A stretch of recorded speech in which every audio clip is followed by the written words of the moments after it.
ವೃಷಭ ರಾಶಿಗೆ ನಾವು ನೋಡೋಣ ಹೇಗಿದೆ ಅಂತ. ನೋಡಿ ವೃಷಭ ರಾಶಿಗೆ ಲಗ್ನದಲ್ಲೇ ನಿಮಗೆ ರವಿ ಗ್ರಹ ಇರುವಂಥದ್ದು. ಸುಮಾರು 15 ದಿನಗಳ ಕಾಲ ಇರುವಂಥದ್ದು. ಸಾಮಾನ್ಯವಾಗಿ ನಾವು ಅಂದ್ರೆ ಜೀವ ಆತ್ಮ ಸಂಯೋಗ ಅಂದ್ರೆ ಜೀವ ಕೊಡುವಂಥ ಗ್ರಹ ಅಂದ್ರೆ ರವಿ ಗ್ರಹ. ಅಂದ್ರೆ ಆತ್ಮ ಅಂದ್ರೆ ಗುರು ಅಂತ ನಾವು ತಿಳಿಸ್ತೀವಿ. ಅದರಲ್ಲಿ ಪ್ರಮುಖವಾಗಿ ನವಗ್ರಹಗಳಲ್ಲಿ ರವಿ ಗ್ರಹ ತುಂಬ ಶ್ರೇಷ್ಠವಾದ ಗ್ರಹ, ತುಂಬ ಅಧಿಕಾರ ಗ್ರಹ ಅಂತ ಕೂಡ ನಾವು ತಿಳಿಸ್ಬೋದು.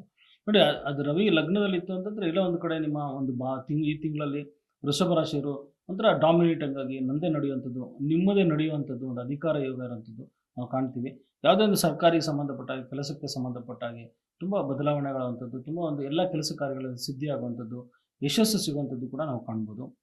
ಜೊತೆಗೆ ದ್ವಿತೀಯದಲ್ಲಿ ಕೂಡ ನಿಮಗೆ ಒಂದು ಶುಭ ಗ್ರಹಗಳು, 2 ಶುಭ ಗ್ರಹಗಳು ಇರೋದ್ರಿಂದ ಮನೆಯಲ್ಲಿ ಏನೋ ಒಂದು ಶುಭ ಕಾರ್ಯಗಳು ನಡೆಯುವಂಥದ್ದು, ಮನೆಯಲ್ಲಿ ಶುಭ ಕಾರ್ಯಗಳು, ಶುಭ ಸಮಾರಂಭ ನಡೆಯುವಂಥ ಸಾಧ್ಯತೆಗಳು ಹೆಚ್ಚಾಗಿರುತ್ತೆ.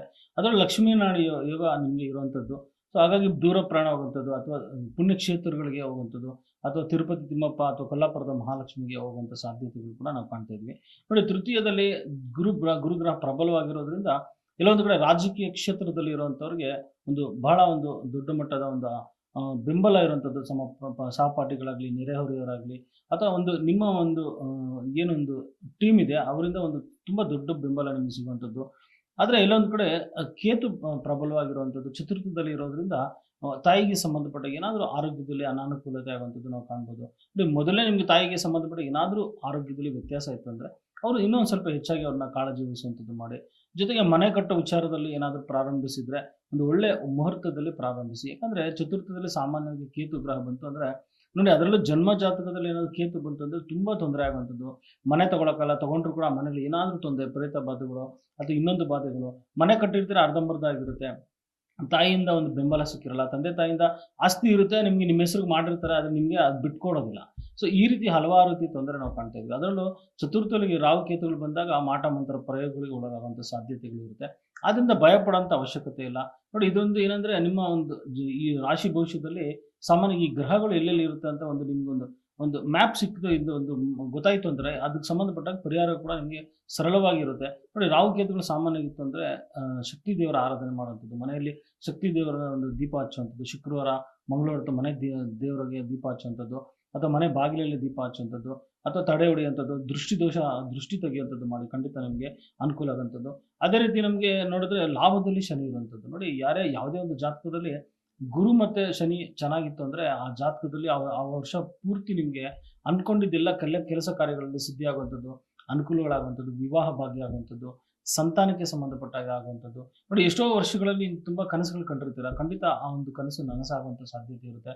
ಅದರಲ್ಲೂ ನೋಡಿ ಯೋಗಕಾರಕ ಈ ವೃಷಭ ರಾಶಿಗೆ ನವಮ ದಶಮಾಧಿಪತಿಯಾದಂಥ ಕೇಂದ್ರ ತ್ರಿಕೋಣಾಧಿಪತಿ ಅಂತ ಶನಿ ನಿಮಗೆ ಲಾಭಸ್ಥಾನದಲ್ಲಿ ಬಂದಿರೋದ್ರಿಂದ ತಂದೆಯಿಂದ ಅನುಕೂಲ ಆಗುವಂಥದ್ದು, ತಂದೆಯ ಪಿತ್ರಾರ್ಜಿತ ಆಸ್ತಿ ಆಗಿರ್ಬೋದು, ಪಾಲುದಾರಿಕೆ ವ್ಯವಹಾರಗಳಾಗಿರ್ಬೋದು, ಯಾವುದೇ ಥರ ವ್ಯವಹಾರ ಆಗಿದ್ರೂ ಕೂಡ ನೋಡಿ ಗುಪ್ತ ರೀತಿಯಲ್ಲಿ ನಿಮಗೆ ಧನ ಆಕರ್ಷಣೆ ಆಗುವಂಥದ್ದು ಕೂಡ ನಾವು ಕಾಣ್ತೀವಿ. ಹೊಸ ಸ್ನೇಹಿತರಿಂದ ಅನುಕೂಲ ಆಗುವಂಥದ್ದು, ಯಾವುದೋ ಹಳೆ ಸ್ನೇಹಿತರು ತುಂಬ ವರ್ಷ ಆಗಿದೆ ಬಿಟ್ಟೋಗಿರ್ತಾರೆ, ಮತ್ತೆ ಅವರು ನಿಮ್ಮ ಹತ್ರ ಬರುವಂಥದ್ದು, ಮತ್ತು ಸ್ವಂತ ಅಣ್ಣ ಅಥವಾ ಸಹೋದರ ಸಹೋದರಿ, ಹಿರಿಯ ಸಹೋದರ ಸಹೋದರಿಯರಿಂದ ಕೂಡ ಒಂದು ದೊಡ್ಡ ಮಟ್ಟದಲ್ಲಿ ನಿಮಗೆ ಬೆಂಬಲ ಸಿಗುವಂಥದ್ದು, ಅವರಿಂದ ಒಂದು ಒಳ್ಳೆಯ ಮಾರ್ಗದರ್ಶನ ಸಿಗುವಂಥದ್ದು ಕೂಡ ಕಾಣ್ತಿದ್ವಿ. ಆದರೆ ಜೊತೆಗೆ ರವಿ ಗ್ರಹ ಇರೋದ್ರಿಂದ ರವಿ ಗ್ರಹ ನಿಮಗೆ ಸುಮಾರು 16 ತಾರೀಕು ನಂತರ ನಿಮಗೆ ಇನ್ನೂ ಚೆನ್ನಾಗಿ ಆಗುವಂಥದ್ದು. ಯಾಕಂದರೆ ಈ 16 ತಾರೀಕು ತನಕ ನಿಮಗೆ ಸ್ವಲ್ಪ ಮಟ್ಟಿಗೆ ಅನಾನುಕೂಲತೆ, ಈ ಉಸಿರಾಟಕ್ಕೆ ಸಂಬಂಧಪಟ್ಟಂಗೆ ತೊಂದರೆ ಆಗುವಂಥದ್ದು, ತಲೆನೋವು ಬರುವಂಥದ್ದು, ಸ್ವಲ್ಪ ಆರೋಗ್ಯದಲ್ಲಿ ವ್ಯತ್ಯಾಸ ಆಗುವಂಥದ್ದು, ಕೆಲವೊಂದು ಕಡೆ ಕೆಲಸ ಕಾರ್ಯಗಳಲ್ಲಿ ಅಡೆತಡೆ ಆಗುವಂಥದ್ದು, ಸ್ವಲ್ಪ ಮನಸ್ಸಿನಲ್ಲಿ ಗೊಂದಲ. ಯಾಕಂದರೆ ಶನಿಯ ದೃಷ್ಟಿ ನೇರವಾಗಿ ರವಿಗೆ ಬೀಳೋದ್ರಿಂದ ಕೆಲಸ ಕಾರ್ಯಗಳಲ್ಲಿ ಒಂದು ಗೊಂದಲ, ಏನೋ ಒಂದು ಪ್ರೆಷರಲ್ಲಿ ಇರ್ತೀರ, ಒತ್ತಡದಲ್ಲಿ ಇರ್ತೀರ.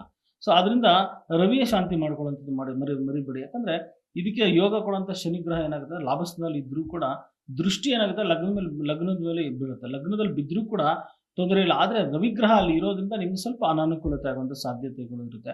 ಆದ್ದರಿಂದ ರವಿಗ್ರಹಕ್ಕೆ ಭಾನುವಾರದತ್ತು ಗೋಧಿ ದಾನ ಮಾಡುವಂಥದ್ದು, ನವಗ್ರಹ ದೇವಸ್ಥಾನಕ್ಕೆ ಗೋಧಿ ದಾನ ಮಾಡುವಂಥದ್ದು, ಗೋಧಿ ಒಂದು ಅರ್ಧ ಕೆಜಿ 1 ಕೆಜಿ ಬೆಲ್ಲ ಇಟ್ಟು 2 ಬಾಳೆಹಣ್ಣು ಇಟ್ಟು ಆ ನವಗ್ರಹಕ್ಕೆ ಸಂಬಂಧಪಟ್ಟಾಗೆ ನವಗ್ರಹದ ಮಧ್ಯದಲ್ಲಿ ಇರುವಂಥ ಸೂರ್ಯ ದೇವರಿಗೆ ಅದನ್ನು ಅರ್ಪಿಸಿ ಅದಕ್ಕೆ ಅಲ್ಲಿ ಸಂಬಂಧಪಟ್ಟ ಪುರೋಹಿತರಿಗೆ ಕೊಟ್ಟು ಈ ಥರ ರವಿ ಶಾಂತಿ ಮಾಡುವಂಥದ್ದು ಮಾಡಿ ಖಂಡಿತ ದೊಡ್ಡ ಮಟ್ಟದಲ್ಲಿ ನಿಮಗೆ ಅನುಕೂಲ ಆಗುವಂಥದ್ದು ನಾವು ಕಾಣ್ತೀವಿ. ಅದ್ರ ಜೊತೆಗೆ ಏನಂತಂದರೆ ತೃತೀಯ ಸ್ಥಾನದಲ್ಲಿ ನಿಮಗೆ ಗುರು ಇರೋದ್ರಿಂದ ಕೂಡ ಒಂದು ದೊಡ್ಡ ಮಟ್ಟದ ಬೆಂಬಲನೆ ಸಿಗುತ್ತೆ ಅಂತ ಕೂಡ ನಾನು ತಿಳಿಸ್ತೀನಿ. ಇದ್ರ ಜೊತೆಗೆ ರಾಹು ದಶಮದಲ್ಲಿ ಇರುವಂಥದ್ದು, ಇಲ್ಲ ಒಂದು ಕಡೆ ಕೆಲಸ ಕಾರ್ಯಗಳಲ್ಲಿ ಸ್ವಲ್ಪ ಗೊಂದಲ, ಕೆಲಸ ಬದಲಾವಣೆ ತೋರಿಸ್ತಾ ಇರೋದ್ರಿಂದ ಸ್ವಲ್ಪ ರಾಹು ಶಾಂತಿ ಮಾಡ್ಕೊಳ್ಳಿ. ನೋಡಿ ಈಗ ಕೆಲಸದಲ್ಲಿ ತೊಂದರೆ ಇಲ್ಲ ಅಂದರೆ ತುಂಬ ಒಂದು ಒಳ್ಳೆಯದು, ಆದರೆ ಕೆಲಸದಲ್ಲಿ ಏನಾದರೂ ಅನಾನುಕೂಲತೆ ಆಗ್ತಿತ್ತು ಅಂದರೆ ರಾಹು ಶಾಂತಿ ಮಾಡ್ಕೊಳ್ಳೋಂಥದ್ದು ಮಾಡಿ. ನಾಗರಕಲ್ಲಿಗೆ ಒಂದು ಪ್ರತ್ಯೇಕವಾಗಿ ಮಂಗಳವಾರದತ್ತು 7 ಮಂಗಳವಾರ ಅದಕ್ಕೆ ಹಾಲು ಎರೆಯುವಂಥದ್ದು ಮಾಡಿ, ತನಿ ಎರೆಯುವಂಥದ್ದು ಮಾಡಿ, ಖಂಡಿತ ಆ ದೋಷಗಳು ನಿವಾರಣೆ ಆಗುವಂಥದ್ದು. ನೋಡಿ, ಮುಖ್ಯವಾಗಿ ವೃಷಭ ರಾಶಿಯವರಿಗೆ ನಾನು ಹೇಳೋದಂದ್ರೆ, ಯಾರಿಗೆ ದುಡ್ಡು ಕಾಸು ಸ್ವಲ್ಪ ಅನುಕೂಲ ಆಗಬೇಕು, ವ್ಯಾಪಾರದಲ್ಲಿ ಅನುಕೂಲ ಆಗಬೇಕು ವೃಷಭ ರಾಶಿಯವರಿಗೆ ಅಂದರೆ, ನೋಡಿ ಶನಿವಾರದ ಹೊತ್ತು ಅರಳಿ ಎಲೆನ ತಂದು ಅದಕ್ಕೆ ಅದನ್ನು ಅದು ಗಂಗಾ ಜಲದಲ್ಲಿ ತೊಳೆಯುವಂಥದ್ದು ಅಥವಾ ಗಂಜಲದಲ್ಲಿ ತೊಳೆಯುವಂಥದ್ದು ಮಾಡಿ, ತೊಳೆದು ಅದಕ್ಕೆ 108 ಗಾಯತ್ರಿ ಮಂತ್ರವನ್ನು ಪಠಿಸಿ, ಉತ್ತರಕ್ಕೆ ಮುಖ ಮಾಡಿ ಪಠಿಸುವಂಥದ್ದು ಮಾಡಿ.